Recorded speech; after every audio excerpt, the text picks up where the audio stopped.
दोस्तों, जैसा कि आप लोगों को सभी को पता है कि गजा और इजराइल के दरमियान घमासान की जंग जारी है। आज इजराइल की आईडीएफ ने बड़ा दावा किया है कि हमने बुध की सुबह से लेकर अब तक गजा में इस्लामी जहाद के 151 अहदाफ को निशाना बनाया है। जी हां दोस्तों, बड़ी खबर निकल कर आ रही है कि इजराइल ने अब तक 151 इस्लामी जहाद के ठिकानों को उड़ा दिया है।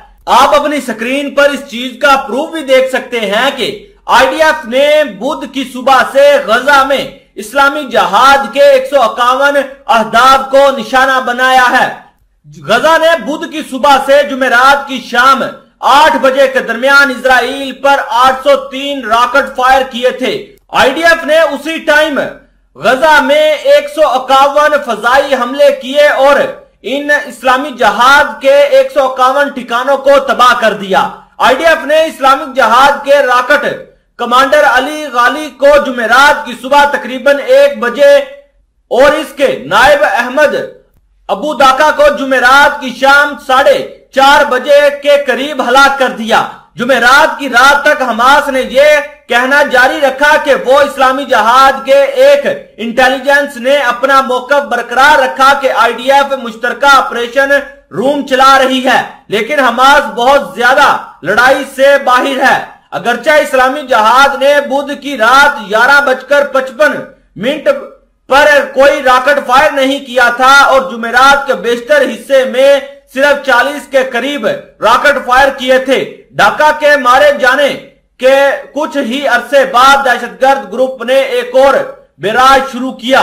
इजरायली हुक्काम ने आईडीएफ के चीफ को यह भी रिपोर्ट दी कि हमारे आयरन डोम सिस्टम ने तकरीबन 95% तक रॉकेट मार गिराए हैं, लेकिन जब इजराइल के ऊपर दोबारा गजा से लगातार 800 मिसाइल दागे गए तो तब जो आयरन डोम सिस्टम था वो बीच बीच के अंदर इन मिसाइलों को मार गिराने में नाकाम हुआ और वो मिसाइल सीधे इजराइल के एक तल अवीव का जो शहर था उसके अंदर जा गिरे, जिसमें 5 अफराद जख्मी और 1 हलाक हुआ था। आपको यह भी बता दें कि इजराइल जो ये कह रहा था कि हमने इन मिसाइल हमलों को नाकाम कर दिया है और हमें बड़ी कामयाबी हासिल हुई है, लेकिन वही ये भी रिपोर्ट आ रही है कि जहाद इस्लामी के हमलों के बाद लगातार इजराइल की जो कामयाबियों की शरह थी वो गिरती हुई दिखाई दे रही थी। आपको यह भी बता दूं कि हिजबुल्लाह ने भी जहाद इस्लामी का साथ देने का ऐलान किया है।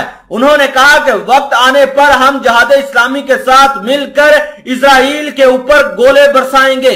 यानी उनका कहना था कि हम लबनान से भी इजराइल के ऊपर हमला कर सकते हैं। और वाज़ेह रहे कि कल भी आपको मैंने रिपोर्ट दी थी कि हिजबुल्लाह के एक कमांडर ने कहा था कि अब इजराइल के अंदर इतनी तबाही होगी कि इजराइल के गली कूचों से लाशें उठती हुई दिखाई देंगी। दोस्तों, अब ऐसा लग रहा है कि इजराइल की जो तबाही है वो अनकरीब होती हुई दिखाई दे रही है। वहीं इजराइल भी पीछे हटने का नाम नहीं ले रहा। इजराइल भी लगातार जहाद इस्लामी के जो कमांडर है उनको शहीद करता हुआ दिखाई दे रहा है। दोस्तों, आप इस रिपोर्ट के बारे में क्या कहते हैं कमेंट में लाजमी बताइएगा।